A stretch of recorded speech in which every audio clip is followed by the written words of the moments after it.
কথাই কইছ। আমার মতো হতভাগীর মুখ দেখা আসলেই পাপ।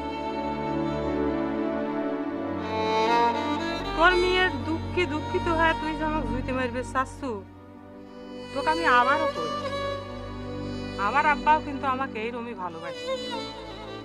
এই ভালোবাসা দিয়ে আমার আব্বা কিন্তু আমাকে মানুষ করেছিল। তোর হয়তো মনে নাই, আমার আব্বা আমাকে কত চকির মনি,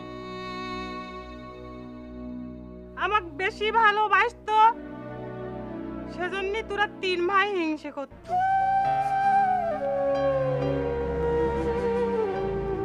আমার জালাল আব্বা যেরকম আমার হাতে ছাড়া ভাত খাইবে পারে না, আমিও নিজে নিজে ভাত মাখা খাইবে পারতাম না। আব্বা আমাকে ভাত মাখা খাওয়া দিত। আব্বার আমি সেই নেওটা ছিলাম, মাঠে ঘাটে যেখানে যাইতো পাঁচ পাঁচ চলে যেতে বলে। মাঠে যাওয়ার সময় আব্বা আমার হাত ধরে নিয়ে যেত। মাথায় রোদ লাগবে জন্য আব্বা তার নিজের মাথার গামছাটা ভাঁজ করে আমার মাথায় দিয়ে রাখিছে।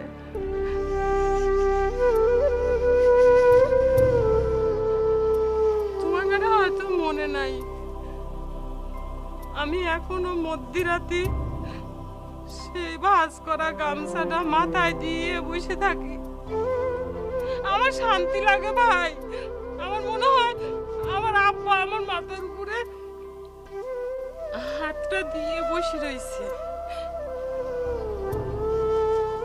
আমার আব্বার সেইরকম আদরে মানুষ করা ফুলের সাথে তোমরা কিরম কুত্তি বিলের মতো ব্যবহার করো ভাই।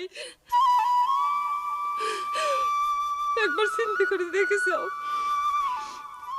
আল্লাহ না করুক তোমার এই মেয়েটার সাথেও যদি কেউ এরম ব্যবহার করে, তখন তোমার কিরম থাকবে ভাই?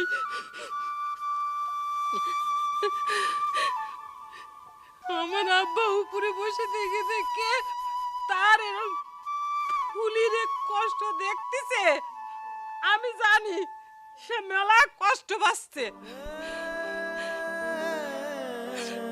আচ্ছা আচ্ছা মানলাম আমার কোনো যোগ্যতা নাই, আমি মেলা খারাপ,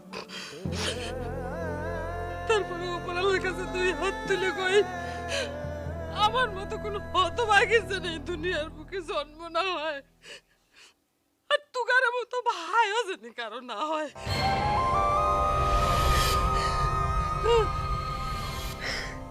ফুলি আপা,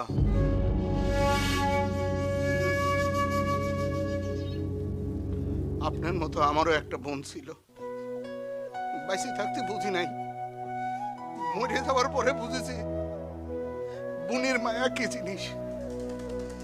সেই জন্য দুনিয়ার সব বোনে আমার নিজের বোন মনে হয়। আপনার এই 3 ভাইয়ের কাছে তো আপনি ভারী হয়ে গেছেন, এই গরিব ভাইয়ের সাথে চলেন, মাথায় তুলে গেলেন আপনি। চলেন বোন, আমি তোমার হাতে খাবো। তুমি চলে গেলে আমার খাওয়াই দিবি কেন বেটি? বাবা রে, আমার পায়ে আর মায়ের বাতা দিব না তোমরা, আমাকে ছেড়ে দাও, আমাকে ছেড়ে দাও।